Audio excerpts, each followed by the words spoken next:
Olá, criativos e criativas! Sejam bem-vindos à temporada 2025 do Staloscast. Ô louco, Vitão, que coisa boa, hein? Quem Chegamos, diria? 2025 tá aí. A primeira passou que eu nem vi, hein, cara? Foi A rápido. primeira temporada foi rápido, foi muito bacana. Já fica aqui, ó. Assistam a primeira temporada, tem capítulos muito legais.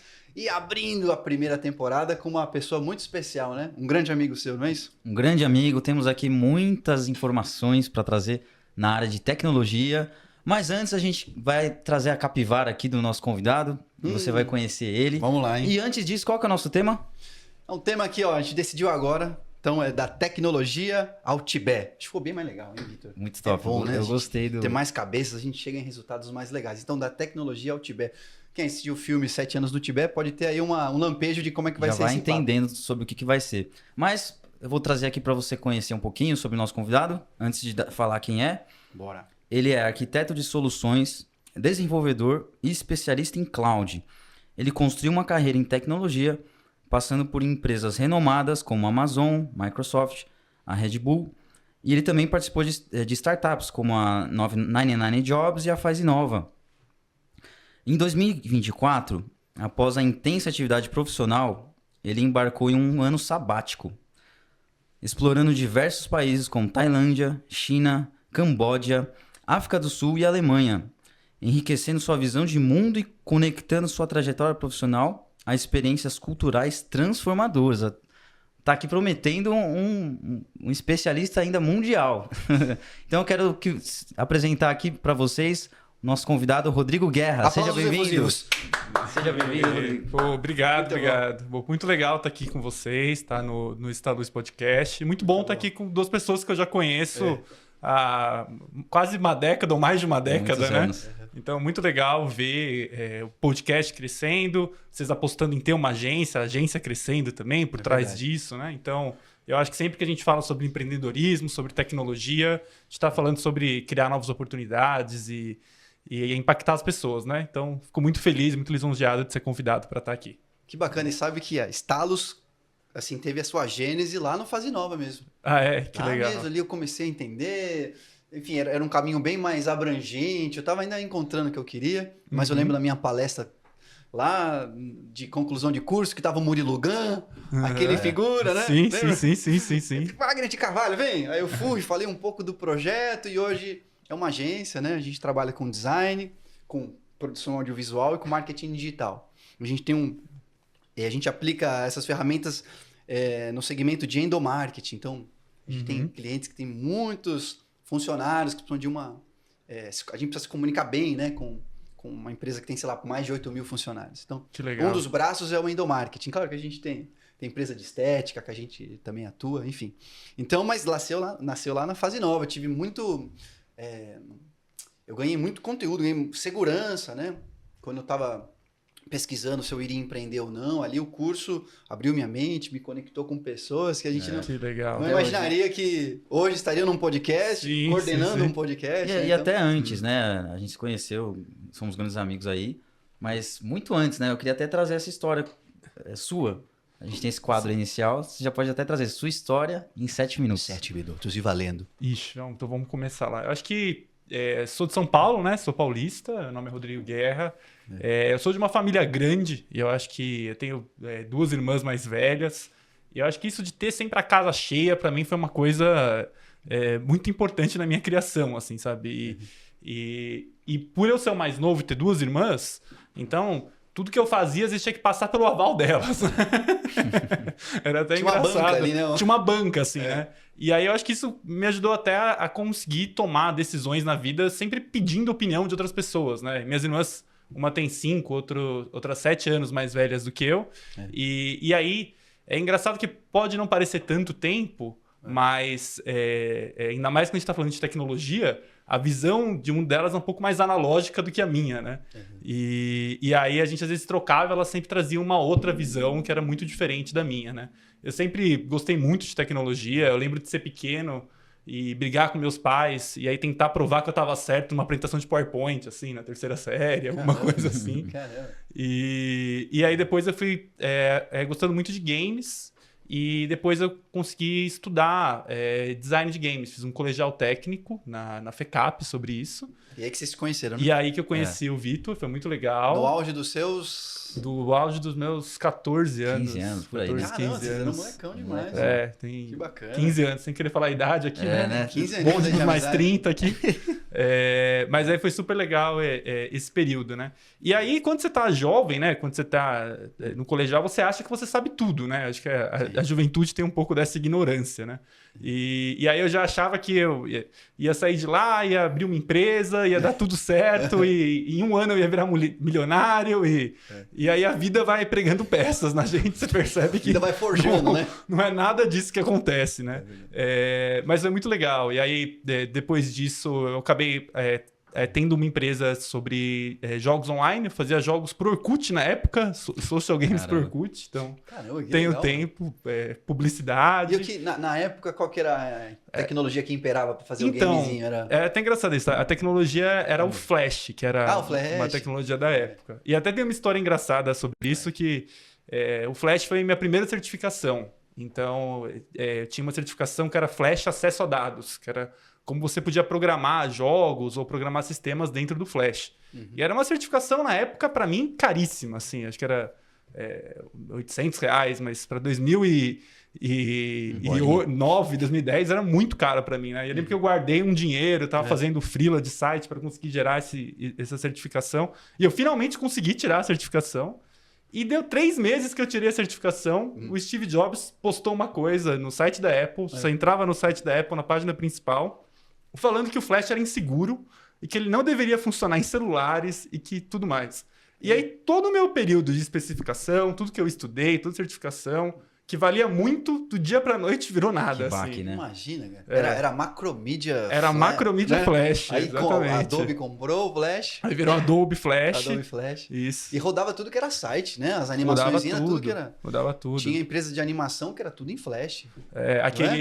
Você pega a Havaiana de pau. A Havaiana de pau, era feito em Flash. Tudo feito em Flash. O Piologo, né? Os irmãos. Piologo. Muito engraçado. E tinha vários joguinhos. Então eu fazia alguns desses jogos, fazia publicidade às vezes, tipo, escolha a sua Havaianas, e aí veja a preview de como sua Havaianas vai ficar. Então, eu era mais freela, né? E eu fazia essas coisas, fazia animação de Natal, de final de ano, umas besteirinhas assim, né?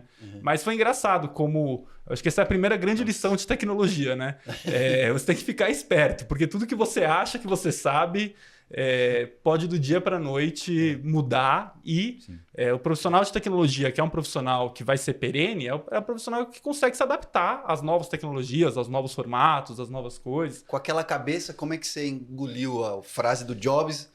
Não, no primeiro momento eu engoli pessimamente. Eu fui totalmente contra. Eu falei, não, que é isso? Isso nunca vai dar certo. Blasfêmia. Imagina. Xingar foi pouco. Mas aí o que aconteceu foi que eu fui percebendo, né? Os freelas que eu conseguia ganhar lá 100, 200 reais e tal, foram diminuindo. E aí eu falei, olha, ou aprendo a próxima onda ou fico para trás, né? E aí esse foi o caminho. Aí a próxima onda que eu aprendi foi... tecnologias que eram muito usadas no mundo de startup. Então, principalmente Ruby on Rails, algumas linguagens de back-end. E aí, Ruby on Rails, alguns sites muito famosos foram construídos como ele, né? Então, o Twitter, que agora se chama X, foi construído com Ruby on Rails, o GitHub, o Airbnb. Não tinha nem ideia, parece nome de banda de heavy metal, Ruby on Rails. Era uma tecnologia, o Basecamp, que é do criador, né? Então, comecei a ficar especialista nesse tipo de tecnologia e junto na faculdade também, percebendo que realmente eu não sabia nada, que tinha muito que aprender ainda. E aí fui trabalhar em startups, trabalhei em algumas startups, depois trabalhei em algumas multinacionais de tecnologia e hoje eu atuo como um arquiteto de soluções. Então eu ajudo empresas, seja empresas de softwares ou empresas tradicionais, a resolverem seu mundo virtual, resolverem seu mundo digital, né? E aí isso pode ser desde criar um site, um sistema, e aí muitas vezes vai um pouco além do criar o papel do arquiteto. Porque uma vez você cria um site, só que às vezes ele não é seguro, ou às vezes quando muita gente entra, ele não aguenta a carga de todo mundo entrando ao mesmo tempo. Então, o papel do arquiteto, ele vai fazer um site que seja resiliente, que ele seja escalável, que ele tenha uma proposta de valor e um custo que seja adaptável. Então, eu fui entrando um pouco mais nessa área e acabei trabalhando em algumas empresas que são especialistas seria um nisso. código proprietário ou você às vezes pega uma base de alguma plataforma, você analisa todas essas coisas? Isso. Mas, normalmente, quando a gente fala do código, eu acho que é a carreira que todo mundo está mais acostumado a falar da área de tecnologia, é o desenvolvedor. Então, o desenvolvedor é a pessoa que escreve o código. Uma vez que o código está escrito, ele tem que rodar em algum lugar. Ele tem que rodar num celular, ele tem que rodar num computador, num servidor, ou ele pode rodar na nuvem. O que é a nuvem? A nuvem acaba sendo uma maneira de você utilizar os servidores de uma grande empresa que vai ter isso de uma forma mais elástica, de uma forma mais virtual para você. Então, antigamente, se você tinha um site grande, você queria fazer uma aplicação grande, você ia comprar o seu próprio servidor, colocar aqui embaixo da mesa o servidor, né? E aí, se tivesse mais acesso, você ia ter que ir lá na Santa Efigênia ou sair correndo, importar outro computador para você ter 2 computadores para aguentar o acesso. A gente não teve a palestra, inclusive, na fase nova do fundador do KD? Ou estou enganado? E eu acho que deve ter tido. E ele comentou dessa linha aí, que meio que paralelo ao Google, ele estava fazendo KD, e ele começou a comprar os servidorzinhos dele, não sei o quê. Exatamente. E aí, qual que é a grande... o problema e a coisa boa disso, né? Então, KD, ele precisava de muitos servidores. Só que aí, do nada, ele teve um outro concorrente, o Google, Buscavida, outros concorrentes da época, né? E aí, às vezes, toda aquela capacidade computacional que ele comprou, do dia para a noite ele pode não utilizar. Então, o conceito de nuvem é, uma empresa pode ter essa capacidade computacional maior, e aí você aluga dessa empresa essa capacidade para quando você utilizar. Então, se você for fazer uma campanha de final de ano, uma campanha de Black Friday, ou se você tem algum evento, sei lá, Green Day vem para o Brasil, Coldplay vem para o Brasil, seu site vai precisar vender os ingressos durante 3 semanas. Vai precisar de muito acesso durante 3 semanas, ou até, talvez Coldplay vai durar 1 hora, a venda dos ingressos, 2, né? Então, você pode alugar essa capacidade computacional por algumas horas, alguns minutos, e aí depois, se você não precisar, você não precisa mais. Você não precisa pagar por isso. Vou dar um exemplo aqui para os corintianos de plantão. Parece que a Gaviões tá aí, fez uma iniciativa de arrecadar, pedir verba para os torcedores para pagar o Neoquímica Arena. Aí fizeram uma plataforma, começaram a divulgar, a plataforma caiu em 10 minutos, porque a quantidade de acessos foi enorme. Os corintianos estão doando. Vamos doar, Corinthians, vamos doar para o time pagar essas dívidas, engrenar de novo. E nós que eu sou corintiano, a gente tem que ajudar aí, galera. Vamos lá. Mas, ô Guerra, antes de a gente falar um pouquinho da sua carreira de arquiteto, né, de cloud, eu queria que você trouxesse um pouquinho dessa bagagem que você fez nas startups, né, em contrapartida com esse crescimento, né, porque trabalhar em startup é de um jeito e trabalhar em multinacionais deve ser bem diferente, né? É totalmente Mas diferente. Você começou em startup e foi para multinacional? Isso, eu comecei em startup. E só, um pouquinho antes, você fez faculdade de tecnologia? Eu fiz faculdade, eu estudei na USP Leste, eu estudei na EASH, isso. Eu também, eu fiz marketing lá. Então eu sou da primeira de informação. Que legal, que legal. Você fez sistema de informação? Fiz, acho que eu sou da 8ª ou 9ª turma. Eu sou da primeira assim. turma, mas que legal. Não cortaram meu cabelo, eu não queria ficar careca, eu fui da primeira turma, não rasparam meu cabelo. O meu cortaram... Eu comecei como veterano, velho, eu já era veterano quando entrei. O meu cortaram, ainda ganhei o apelido de Tafarel na faculdade. Mas foi ótimo, assim, até acho que... Caraca, que legal. Dados os limites, assim, né, a minha experiência de trote, é claro que não é a experiência de todo mundo, mas foi muito bom para integração mesmo, né, conhecer outras pessoas, né? Foi super tranquilo. Também fui a primeira turma, né? O pessoal importou uns bichos lá, uns veteranos do Butantã. Eu acho um super desafio também, porque eu lembro que você aprendia com GIS a programação lá. A gente aprendia tudo. Por exemplo, a prova é papel, gente. Você vai... Não era computador, você tinha lá? Sim, pouquíssimas aulas tinha no computador, assim. Caramba. A maioria das aulas era no GIS e no papel, né? E eu acho que é uma maneira muito boa de aprender, assim, sabe? Porque ele vai explicando os conceitos e vai provando, né? E se você realmente sabe programar no computador, você sabe programar no papel, né? É mais a lógica. O professor, ele não vai te punir se você errar uma letrinha, né? De alguma função específica, de uma classe específica. O que ele está tentando ver é se você tem os conceitos de lógica, os conceitos de programação, de estrutura de dados bem estabelecido, né? Então, que bacana. Aí você já saiu, você já entrou para um estágio, como é que foi? Isso, então, aí, primeiro eu comecei a fazer alguns projetos com o pessoal que estava lá, a estudar na faculdade, e aí a gente criou um grupo para aprender, porque já que eu tinha aprendido Flash não valia mais nada, e o que o pessoal ensinava na faculdade era muito legal, e eu acho que são os fundamentos, e é muito importante, mas era algo que o mercado não pedia, né? Na minha faculdade eu não estava aprendendo Ruby on Rails, não estava aprendendo coisas que era muito rápido para eu conseguir um emprego diretamente. Mas estava aprendendo todo o fundamento para, uma vez que eu aprender a tecnologia, eu aplicar certo. Então, acho o ensino tradicional importantíssimo, assim.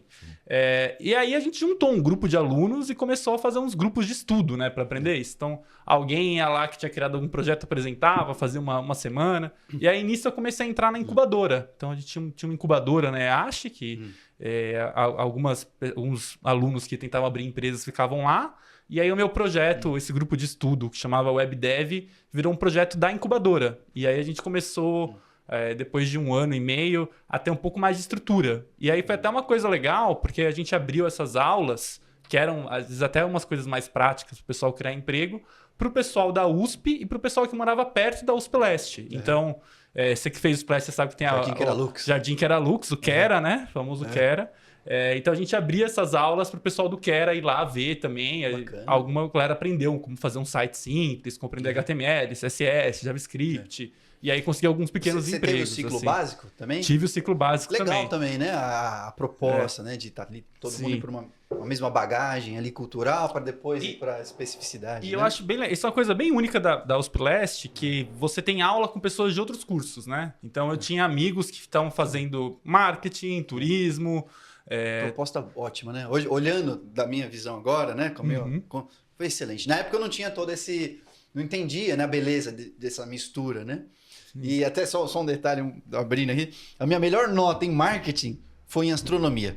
Que foi lá no... Eu tive aula de astronomia no ciclo básico. Eu adorei, cara. Que legal. O universo, nossa, as estrelas, os nomes. Aquilo me incendiou de um jeito. Foi minha maior média. Não é macroeconomia, microeconomia, nada. Foi astronomia. Foi astronomia. Não, e isso acabou criando umas matérias muito legais. Tinha um curso de gestão de políticas públicas também, né? E aí tinha uma opcional que eu fiz que eu adorei com a professora Gisele, que era Governo Aberto. Que era como os governos estão se tornando digitais. Então, existe hoje toda uma legislação no Brasil que você pode pedir informação para o governo e o governo tem que responder em determinados prazos. E tem muito como esses sistemas deveriam ser e como eles são na prática, né?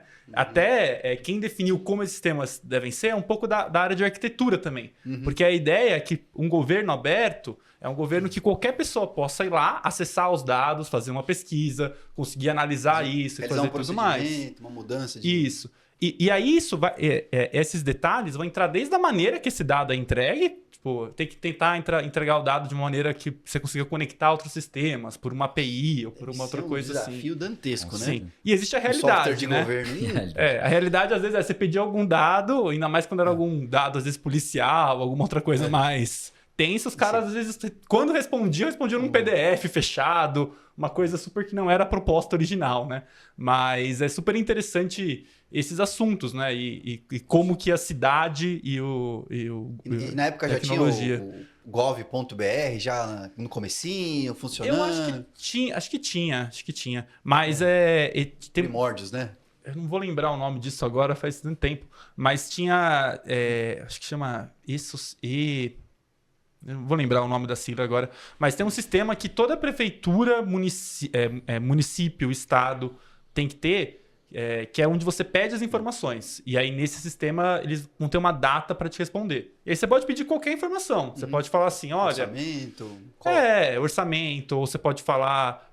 gostaria de saber qual foi o gasto da prefeitura em tapar buracos por bairro. E aí, às vezes, eles vão te dar a informação e às vezes eles vão negar e vão falar, essa informação você não pode por uma questão de segurança ou por uma questão de outras coisas. E aí você pode pedir de novo isso até vir a informação própria, vir outra informação. Pô, você tem uma experiência também na Red Bull, né? Eu queria entender um pouquinho como foi. Foi um projeto? Mas nem chegou na startup, né? Sim, mas acho que foi meio junto. Foi meio junto. Foi na Red Bull também? Foi na Red Bull. A Red Bull ela tem uma proposta muito legal que ela ela acaba gastando muito dinheiro do marketing dela em criar ambientes de inovação, em criar ambientes de disrupção, né? Então tem muita coisa para artista, que você vê artista não, atleta ser patrocinado, artista de música com álbum pela Red Bull, e eles queriam fazer alguma coisa nesse ambiente maker, ambiente hacker, né? Então eles pegaram uma antiga... um antigo prédio ali da Luz, na frente do Terminal Bandeira, no Anhangabaú, e eles se formaram nesse prédio para se tornar um Fab Lab. O que é um Fab Lab, né? Um Fab Lab é um ambiente que qualquer pessoa pode ir lá e pode colocar um projeto em prática, né? Então, é um ambiente que tem impressora 3D, cortadora laser, tem um monte de cola quente, Arduino e outras coisas que você pode fazer lá. Então, como funcionava essa iniciativa, né? Você podia escrever um projeto de alguma coisa da cidade que você queria desenvolver, alguma ideia para a cidade, alguma ideia para cidades inteligentes, e aí os melhores eram selecionados, ganhavam uma bolsa e ficava lá 4 meses meio que desenvolvendo ali um pequeno protótipo, né? E apresentando esse protótipo para prefeitura e para outras empresas, né? E aí você desenvolveu um projeto seu lá, na verdade. Isso. Aí o meu projeto, eu acabei desenvolvendo um projeto chamado Esquema da Rua. E é um mapa para pessoas que estão em situação de rua. Então a prefeitura tem alguns problemas que as pessoas que estão sem uma moradia, elas ficam migrando de bairro para bairro. E essas pessoas acabam, às vezes, dormindo embaixo de ponte, embaixo de vários lugares, e muitas vezes tem os documentos perdidos. Eu acabei entrevistando um morador de rua que me contou que em um mês tirou 6 RGs, porque chovia, ele perdia, as coisas deles eram roubadas. Então, eles têm vários problemas. E tem uma intersecção muito grande dessas pessoas que têm dependência química, né? Tá. E aí eles precisam de alguns serviços que a prefeitura tem. Inclusive, a prefeitura de São Paulo tem uns ônibus do CAPES, que é o serviço de atendimento, e eles queriam alguma ajuda para conseguir distribuir esses ônibus pela cidade. Então, eles estavam assim, onde a gente pode distribuir melhor esses ônibus? Sua ideia era mapear onde estão essas pessoas. Isso. Então, a gente criou um site colaborativo, que era o Esquema da Rua. Qualquer ONG que fosse doar alimento podia falar onde ela está doando e quantas marmitas ela está doando, quais são as populações. E aí, esses dados ajudavam a prefeitura a colocar esses diversos logísticas. Exatamente, foi muito legal. Foi um projeto bem assim pontual, né? Não foi nada que revolucionou e com as mudanças de prefeitura acho que foi algo que não teve tanta continuação assim quanto eu gostaria. Mas eu também não consegui focar tanto nisso. Foi mais uma experiência interessante. Mas revela assim um olhar, né, de resolver, de identificar um problema e propor algo novo, né? Diferente. Sim. A WebDev foi assim também? Essa iniciativa foi assim também? Você viu algo? Porque acho que isso é rico. Se você quer, de repente, entrar para uma área de tecnologia, acho que o que é rico é o olhar de há um problema aqui, eu acho que com tecnologia, com aquilo que eu tenho, acho que eu consigo facilitar de alguma maneira. Sim. Como é que foi esse drive de identificar problema? O que te movia, assim, né? Para criar a solução? Eu vou falar, até é engraçado, porque hoje, trabalhando como arquiteto de soluções, eu nem sabia que existia essa carreira quando eu estava na faculdade, né? Era uma coisa que eu sabia. Mas eu acho que é um pouco disso de querer ajudar os outros, querer resolver um pouco as coisas e tentar propor novas soluções, assim. Acho que eu tenho um pouco de uma filosofia, meus amigos sabem que eu sempre acho que dá, né? Então, às vezes, o pessoal me convida para 2 coisas no mesmo dia, uma num canto da cidade, outra no outro. Eu falo, gente, vai dar certo, vamos organizar que as coisas acontecem, assim, né? É um otimismo, um realismo com cálculo? Como é que você enxerga isso aí? Eu acho que é um pouco de um otimismo... planejamento... Eu acho que às vezes isso é uma coisa engraçada, até sobre planejamento. É um pouco de fé também, né? De repente entrar nesse assunto. É um pouco de fé também. Né? E tem porque eu acho que fé é uma coisa muito pessoal para cada pessoa, né?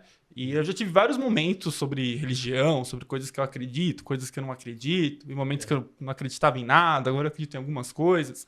Mas tem uma música para mim que eu acho que define muito fé, que é a música E Vamos à Luta, acho que é do Gonzaguinha, que acho que ele fala, a letra, tipo, eu acredito na rapaziada, tipo, que segue em frente, segura o rojão. Então, parece uma besteira, mas Pra mim, isso é muito importante, assim. Eu sempre tento fazer coisas pra, tipo, ajudar os outros e assim, olha, eu vou acreditar que por mais que o outro possa me passar a perna, possa fazer outras coisas pra mim, tem que acreditar que essas coisas vão dar certo, porque acreditar que viver em comunidade é o que dá certo pra mim. Acho que assim, você Então, teve um portfólio muito rico, assim, desde a sua época da faculdade, você já estava com isso em prática, né? Ali fazendo as incubadoras, fazendo os projetos com os alunos. Então, acho que para a galera que está caminhando para conseguir uma carreira até, é essencial, né? Você fazer o seu portfólio. Você fez um projeto social, aí a Red Book é um portfólio seu, né? Que é algo que você pode Abriu usar. portas esse portfólio? Abriu portas. Eu acho que mais do que abrir portas para um emprego específico para uma próxima oportunidade, mas me conectou com pessoas muito interessantes, assim. Porque quando eu estava na faculdade, eu estava com um tipo de pessoas, amigos meus, pessoal que estava na área da academia, pessoa que queria trabalhar em banco, queria trabalhar em startup. Quando eu fui trabalhar na Red Bull, eu conheci um pessoal que era mais contra a cultura, assim, sabe? Queria... subversivo, queria mudar o sistema por dentro. Então, foi legal ter esses dois mundos, assim, né? E poder caminhar um pouco entre os dois, né? Então, teve um amigo meu, ele é o Pixel, o VJ Pixel. Ele fez um trabalho super legal de colocar monitoramento de qualidade de ar e água em São Paulo e na Amazônia. E a parte do trabalho dele criou a qualidade de ar e de água de vários rios. Então, era um projeto para você conseguir montar montar esse sisteminha de qualidade de ar e de água, você conectava e aí formou uma rede que ajudou ONGs, ajudou outras pessoas a fazer isso. Então, quando você começa a ver essas pessoas fazendo outras coisas em uma outra mentalidade, que não é só a mentalidade de empreendedorismo, de dinheiro, de startup, de risco, que é uma coisa que eu também gosto bastante, a gente vai entrar, eu trabalhei bastante nisso também, mas é legal você ver assim, as diferentes oportunidades, diferentes coisas que existem por aí, né? Muito bom. Pergunta para o Vitor. O Guerrinha, lá de 15 anos atrás, o que é a essência ainda permanece? E o que você fala, pô, ele amadureceu nisso, olha só que interessante, Não, teve tanta caminhada aí, porque eu lembro que ele sempre foi um destaque, o Guerra, né? Na época do colégio, ele já falava um inglês muito bem. Então, assim, é sempre uma pessoa que estava sempre acima da média de todos ali. Então, assim, é uma questão de pessoal. Acho que continua aí. Com certeza a gente vê o resultado, desde antes até hoje, né? E esse negócio que ele falou também, de tipo, de estar com o próximo e fazer junto, né? Então, tipo, eu liguei, né, em cima para ele vir hoje e ele deu um jeito de estar aqui. Vai dar, né? Deu um jeito, muda as coisas. Deu um jeito, a vida que ele tava Legal, e tá aqui. A questão nos projetos pequenos e nos projetos maiores, eu acho que é isso que faz a diferença. Ser como você é, né? Eu queria até que você trouxesse isso, né? Porque você lidou com startups e lidou com os grandes, né? Amazon, Microsoft, empresas grandes que você trabalhou com grandes pessoas, né? Isso é uma cultura forte, né? Muito Das diferente. empresas. Mas assim, startup também tem muita gente, assim, carrancuda, viu? Muita gente muito boa e muita gente muito brilhante em todos os lugares, assim, verdade, né? Mas quando eu estava trabalhando em startup, né? Então, eu trabalhei na Fase Nova, que era uma escola de empreendedorismo e habilidades pessoais. Então, muito que a gente fala de soft skill, né? Que é um pouco de... você ajudar o outro e você abrir um pouco as portas, você saber ser simpático, usar o poder da simpatia que você, ainda mais agora que eu viajei, gente, o poder que brasileiro tem de simpatia, a gente é um povo que fala sorrindo toda hora, assim, abre cada porta que assim, não dá pra explicar, né? E um pouco também de ensinar modelos de negócios diferentes, né?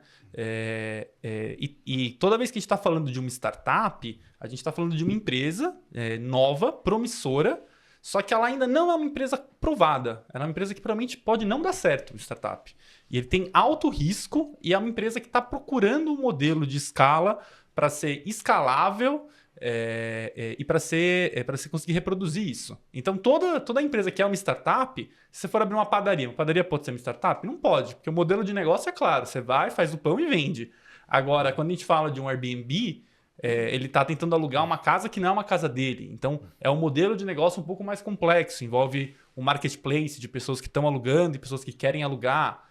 E várias outras startups têm um pouco desse modelo, né? Então a Fase Nova era isso, a gente queria entregar educação, empreendedorismo para o Brasil e uma plataforma online que a gente desenvolveu uma lá. fase de bastante expressão da Bel, né? Bastante expressão. Aparecendo em tudo que era lugar, ganhando voz, né?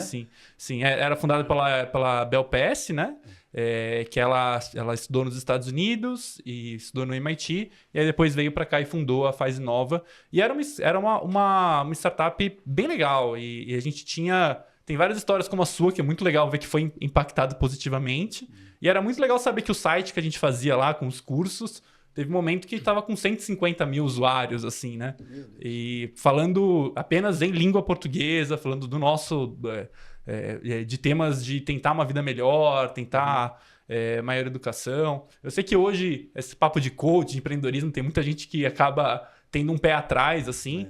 Mas eu acredito muito que tem gente boa nesse espaço, tem gente querendo criar soluções. E, como eu falei lá no começo, uma coisa que está certa agora no mundo, seja com inteligência artificial, seja com outras coisas de tecnologia, mudança de trabalho, as coisas vão mudar. E a gente tem que ter habilidades sociais, habilidades soft skills, para conseguir se encaixar nisso. Sem dúvida. Seja você uma pessoa com 40 anos que quer mudar de carreira, seja você com um pouco mais novo que quer tentar empreender, seja você tentar achar propósito no seu dia a dia. Então foi muito legal essa experiência na Fase Nova para poder fazer isso. E é uma experiência meio louca também, né? Bom falar isso, porque eu comecei lá, era uma equipe pequena, a gente era 4 pessoas, e eu saí, a gente era quase 20. E aí, quando era 4 pessoas, faz tudo, né? Era responsável pelo site, mas pelo café também, né?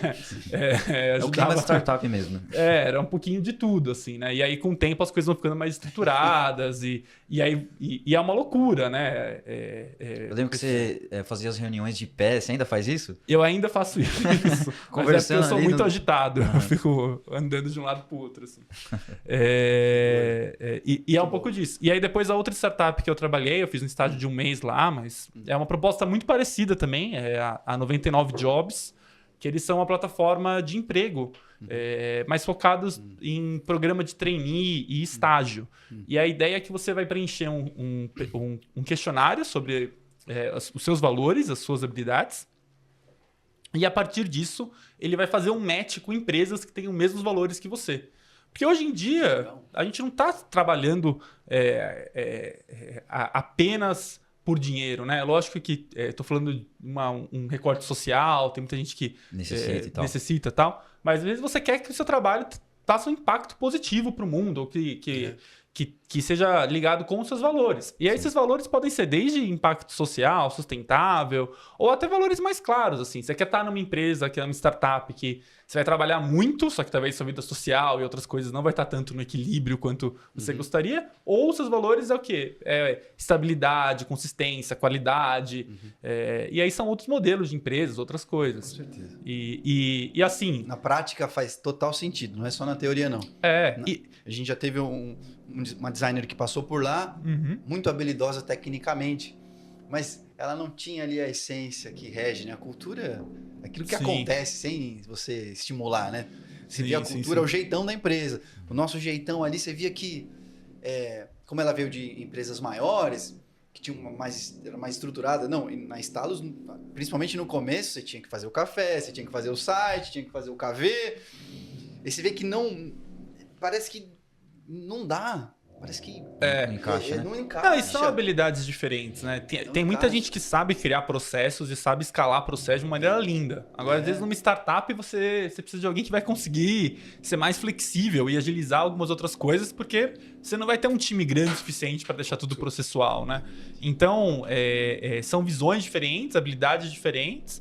E o meu conselho, era uma coisa que eu queria fazer, experimenta um pouco de tudo na vida, sabe? Porque às vezes você acha que você é de um jeito, e aí quando você acaba trabalhando em alguns lugares, você fala, opa, na verdade tem isso desse tipo de empresa que eu gosto, isso desse outro tipo, e você descobre o seu lugar que você fica... Você se encontra, né? Hoje a gente vê muito aí as empresas valorizando o conflito de interesses, o conflito de gerações, interesse é outra coisa.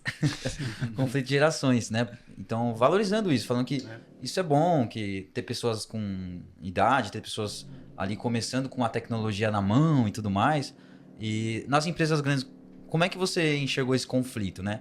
Existia muita concorrência? Como é que era a questão da entrega desses projetos? Você tinha projetos ali grandes para entregar, principalmente de cloud, de arquitetura ali. Sim. Eu acho que, no geral, assim, sempre tem um pouco de competição, mas acho que as empresas que eu trabalhei, eu tive sorte de trabalhar em ambientes que eram bem colaborativos também, né?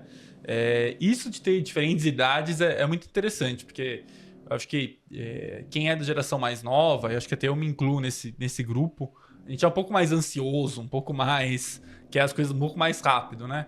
E eu trabalhando na Microsoft e na Amazon com atendimento ao cliente, você acaba descobrindo um pouco o valor de algumas outras características, né? Então, o valor de você ter paciência, o valor de você saber planejar a longo prazo, o valor de você saber negociar as coisas, e o valor também de você conseguir ter conversas difíceis, né? Eu acho que essas duas empresas me ensinaram muito a ter conversas difíceis. Isso aí, na minha opinião, vai forjando um líder bom, né? Um bom líder, que é paciente, que tem estômago para ter uma conversa difícil. Vai forjando o ser humano, né? Vai te levando no nível que pode te levar a uma cadeira de liderança, né? Que é lidar com diversidade de pessoas, diversidade de desafios, de alinhar todos para um mesmo lugar. Achei uma habilidade de liderança, você entender o valor da paciência, da escuta, do posicionamento, da conversa difícil, né? Achei um processo de amadurecimento. Que alguns têm, cada um tem um tempo, né? E à medida em que eu alcanço isso, eu consigo ter outros resultados, tenho a capacidade de conduzir umas pessoas, um time, né? Eu vou emendar essa pergunta no Wagner aí para você, para a gente conseguir falar um pouco mais também da sua viagem. Como estamos de tempo, hein? Suas viagens, né? Mas temos aí mais 15 minutos, hein, Vitor? Mas a carreira... Te dá. Mais voltada para sua carreira, né? São essas experiências que a gente falou, né? De soft skills, alguns power skills, né? Então, o que você daria de sugestão, de dicas, assim, para as pessoas que querem realmente ali se destacar, ter um desempenho, até pessoas que querem alcançar essa carreira, né? Que você já tem uma carreira sólida, realmente ali, um cargo até que você já tem uma parte de liderança. Então...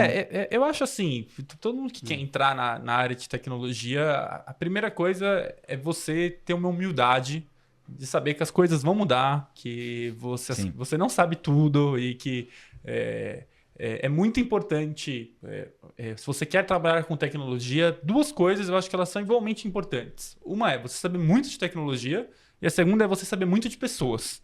Porque, no fundo, tudo que a gente está falando de tecnologia é a mudança de um processo, a mudança da maneira como as pessoas fazem as coisas.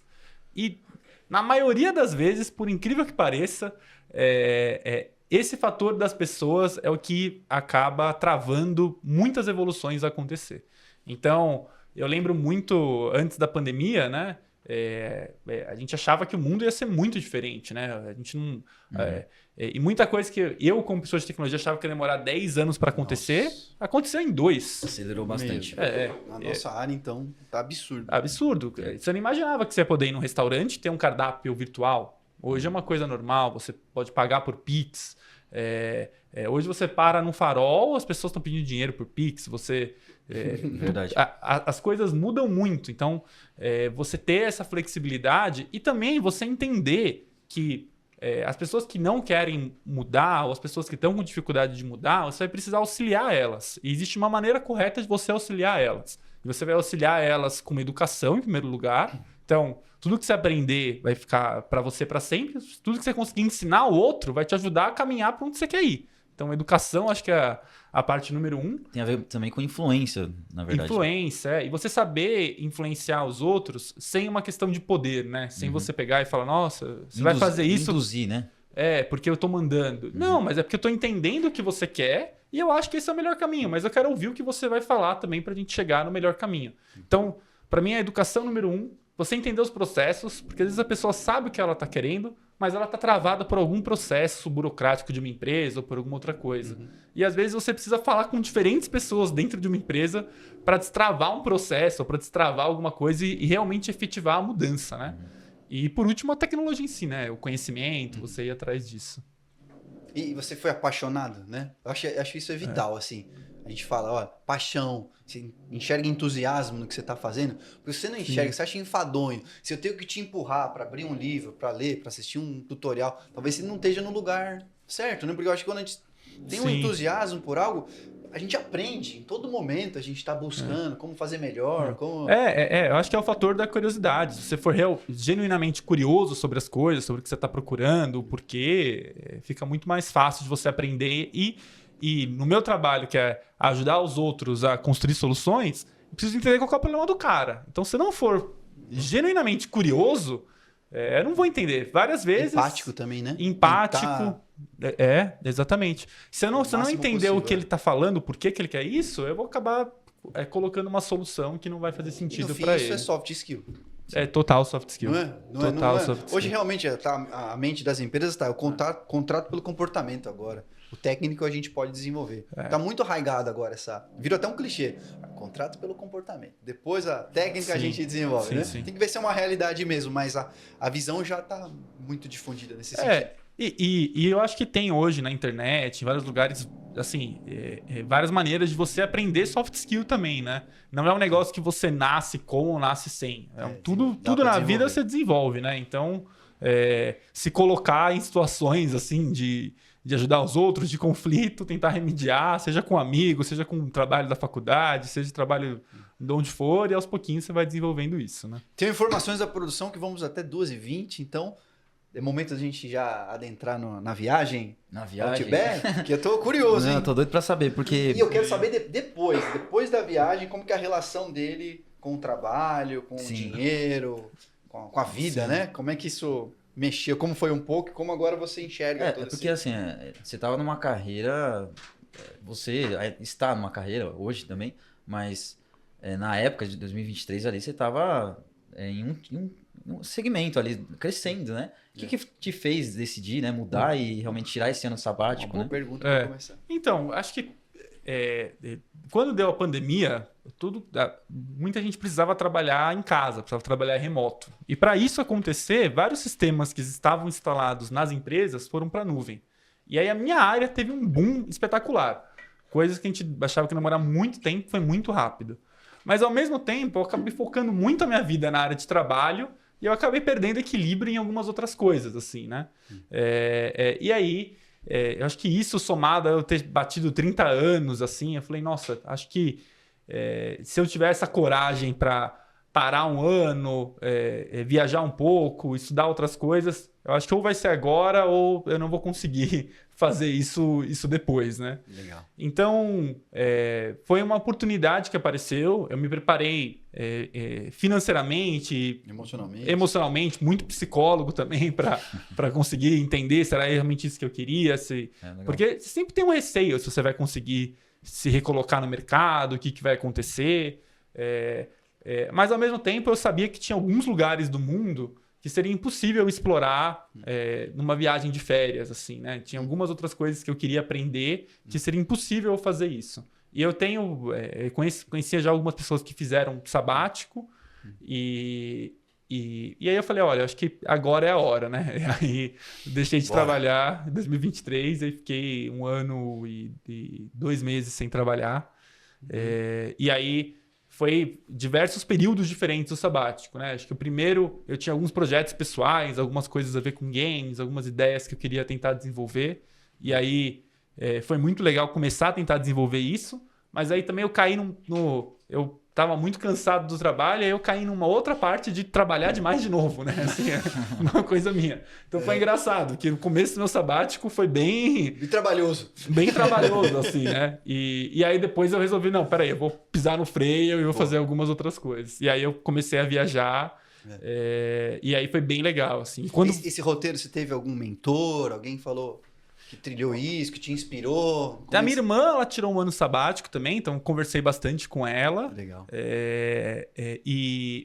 Meu roteiro, eu fiquei 1 mês e meio na Europa viajando, e aí depois eu fui para o Sudeste Asiático, fiz Singapura, Tailândia, Camboja, Vietnã, China. Aí China eu fiz dentro da China o Tibete, fiz depois Filipinas, Indonésia, Bali, Java... aí passei depois... Aí consegui dar uma volta no mundo mesmo, voltei para os Estados Unidos, para o Brasil, então eu acabei finalmente dando uma volta no mundo, assim, né? Caraca, mentalidade oriental, cultura oriental, depois foi lá para os States. Sim, e muito... Capitalismo. A cultura oriental é muito diferente da nossa, tem várias religiões diferentes, o hinduísmo, o budismo, e são coisas que eu queria entender um pouco mais, né? Então a viagem para o Tibete foi um pouco para entender um pouco mais sobre como funcionam essas religiões, né? E o Tibete é muito legal porque é lá que tem o Himalaia. Então você vai passando por várias cadeias de montanhas, é uma viagem que você faz de 7 dias. Então você entra num ônibus, fica 4 dias para ir, 3 para voltar, e você vai indo pelas montanhas do Himalaia e no final você chega no Everest. E você chega num acampamento base do Everest. Então eu estava muito ansioso para chegar no Everest, estava com uma expectativa. Sozinhão. Não, aí você faz com um tour mesmo. Não, mas você foi você e Deus. Pro Tibete fui eu e uma amiga. Uma amiga minha também tirou férias, ela foi comigo. A gente passou. Mas em alguma parte era você e você. A maioria dos meses eu fiquei sozinho, mas aí uma amiga minha já estava viajando, ela estava viajando pela China também. Aí a gente falou, vamos pro Tibete junto. Aí a gente fez Só pra você entendeu, Wagner. Essa viagem. Deu uma doideira, eu tô na praia, né? Aí eu lá em Caraguá. E aí, você tá perto aí? Encosta aqui, vamos na praia. É assim que a gente se comunicava, né? E aí aparecia na praia, guerra lá. Mas é bem assim. Entendeu? Mas acho que você tem como, né? Mas o Tibete foi muito legal. E aí lá é uma religião totalmente diferente. Mas você vê os monges budistas, as crianças estudando para ser monge, como que é a escolha do Dalai Lama. Então, tem muitas questões ali de religião, questões políticas que... não vou falar que em uma semana lá eu consegui entender, foi bem superficial, mas só de ver e de entender um pouco mais de como funciona, foi muito, muito interessante, né? E aí foi bem legal, porque a gente viajou tudo isso, e a gente viajou num ônibus com pessoas de diferentes idades, tinha uma moça indiana com a filha dela, tinha gente australiana, filipina, tailandesa, todo mundo nesse ônibus indo. E quando a gente chegou na base do Everest, era verão, mas estava tudo nublado. E aí eu olhei para o horizonte, o pessoal falou, a gente vai dormir aqui nessa noite, nessas barracas, e o Everest está ali no horizonte. E eu olhava, só tinha uma nuvem, não tinha nada. E aí eu falei, caraca, eu viajei 4 dias, consegui tirar o visto para a China, tem um visto especial para o Tibete que você tem que tirar depois, e não tô vendo nada. E aí a gente pegou, foi dormir sem saber o que ia acontecer, né? E aí no dia seguinte acordei super cedo, vamos lá olhar o horizonte. E só nuvem de novo, só nuvem de novo. A nuvem não sai da vida desse menino. A nuvem não sai, não dá. E aí a gente ficou lá, assim, então, era para ir embora 10 da manhã, nosso grupo, ficou lá 9h30, 10, nada. Aí a gente pediu pro guia, espera mais um pouco, vamos ver se abre. E aí, assim, acho que cada um tem uma religião, cada um tem uma coisa, mas a gente tinha passado por um templo budista. E aí tinha uma moça lá, que ela é hindu, e ela estava com a gente no grupo, ela começou a rezar, e ela falou assim, olha, eu tô sentindo que a gente vai conseguir ver. Uma questão de fé dela, né? E ela tinha aqueles... não sei se vocês já viram aquelas tigelas que o pessoal faz yoga, que você pode tocar, como fosse um sino, assim. Eu não sei o nome acho que sim. Exato daquilo. Mas ela começou a rezar e falar. E aí, nisso, me veio um sentimento de uma canção que eu cantava quando eu fazia no teatro. Aí eu comentei com ela isso.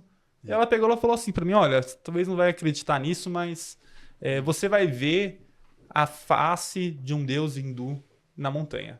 Eu olhando a montanha, só nuvem. Falei, como assim? Cadê a montanha? Cadê o Everest? E aí, assim, 5 minutos depois, não sei explicar, apareceu uma cara na montanha. E 10 minutos depois, apareceu a montanha pra gente. E aí, nos últimos 5 minutos, antes de eu ir embora, a gente viu a montanha e foi embora. Então, assim, acho que cada um tem uma religião. A experiência é indizível. Não dá pra... Tenho algumas, mas se eu falar, vai ter um impacto X em você. Mas pra mim, que eu tô vivendo, que eu tava pensando naquilo, desejando, e aí acontece algo, você fala...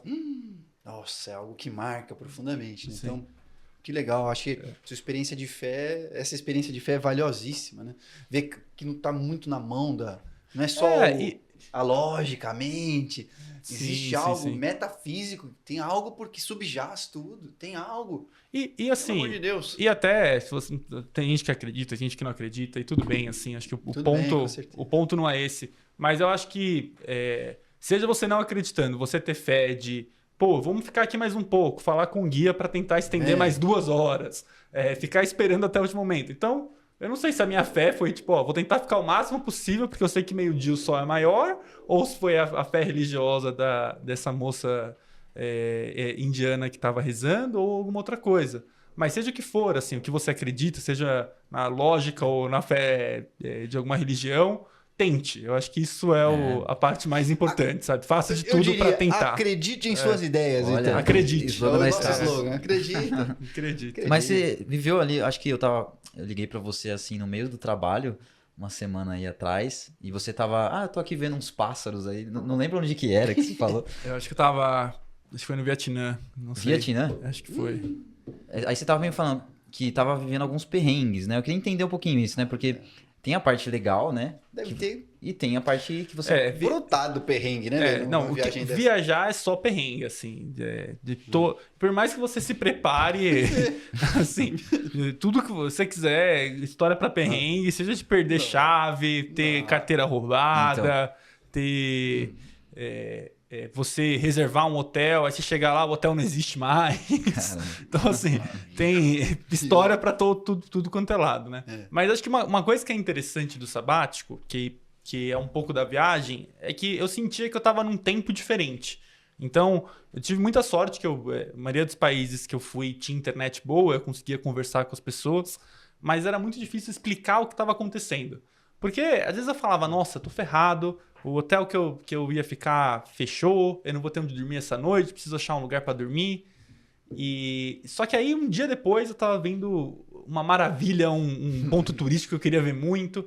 E aí, do nada, você tá se sentindo muito sozinho viajando numa viagem dessa. E aí você conhece alguém legal num hostel, conhece alguém numa trilha.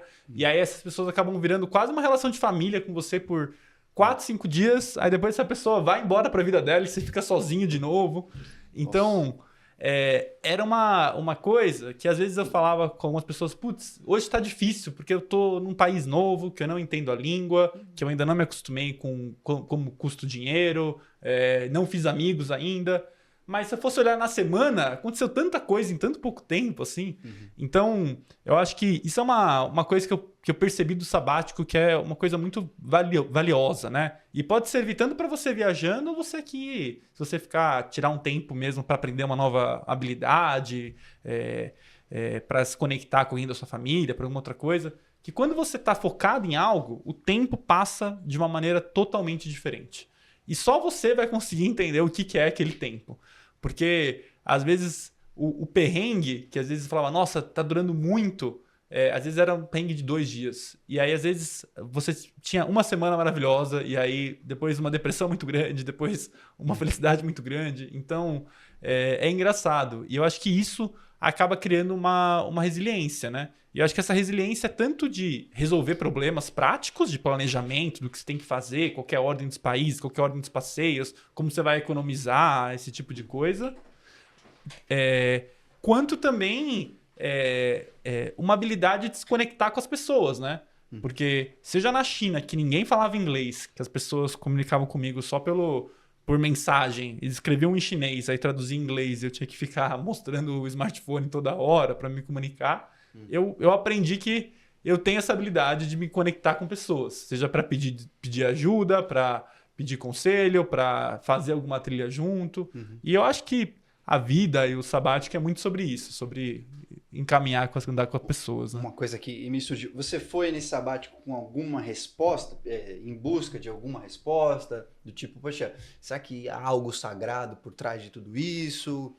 Queria experienciar, talvez, algo sagrado em mim, a dimensão que eu tenho de Deus na minha mente. Você foi em busca de alguma resposta? Você chegou em eu acho que algum caminho, algum início de... Eu acho que, do ponto de vista religioso, não, assim, eu não fui com essa busca. Não fui com essa busca, mas eu acho que eu fui com uma busca de querer entender muitas coisas que eu acho que eu vejo a vida como uma coisa muito cíclica, né? E momentos muito bons, momentos muito maus, e isso tanto na nossa vida pessoal quanto na vida de sociedades, né? Então, quando eu fui, por exemplo, para o Camboja, e aí você conhece Angkor Wat, que é considerado o maior templo do mundo. São quilômetros de templo, é praticamente uma cidade, assim.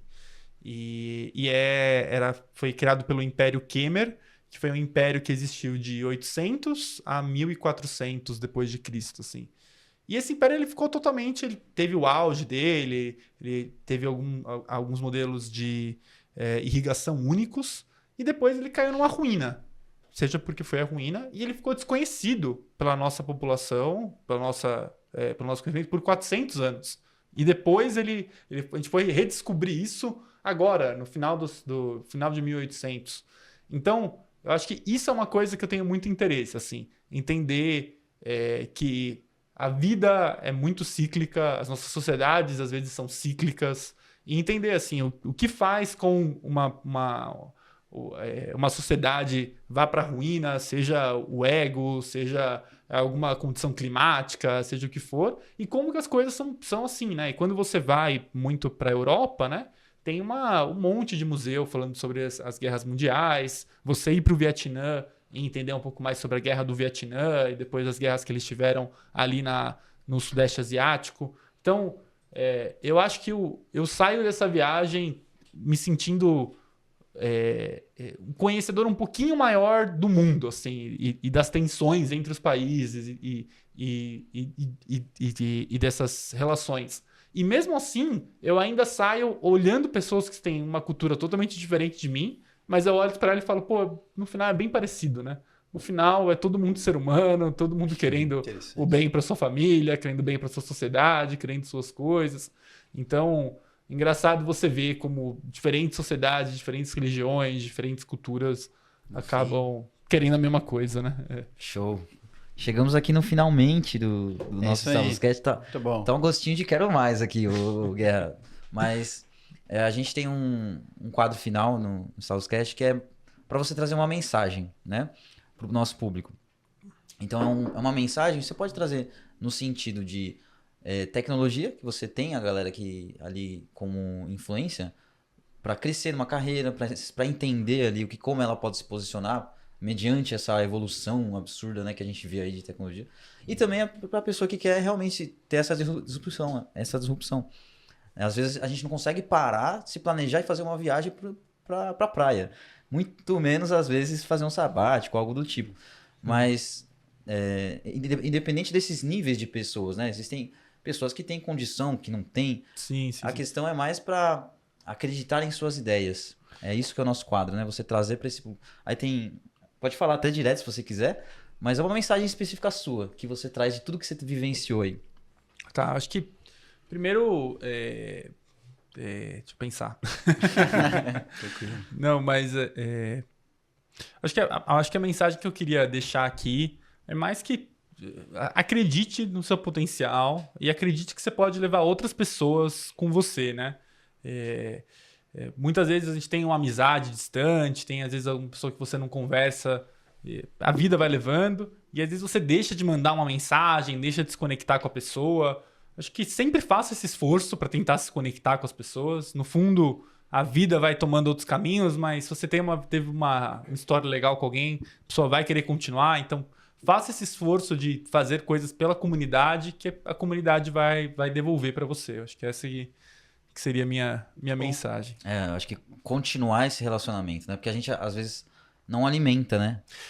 E no fundo, tá todo mundo... Ao mesmo tempo que a gente está sobrecarregado de ter que trabalhar, ter que fazer marmita para a semana inteira, ter que pegar metrô, ônibus, todas as coisas, tá todo mundo na mesma. Então, assim, se você conversar um pouco, vocês vão encontrar pontos de ajuda, pontos de equilíbrio. A gente faz as coisas junto aí. Legal, muito obrigado por vir aqui, Guerra e Vagnão. É isso. Meu parceiro boss, não falei hoje que é o parceiro boss, mas temporada 2025 está aí. Com o episódio... Começando com tudo. Começou com tudo, gostei muito desse episódio.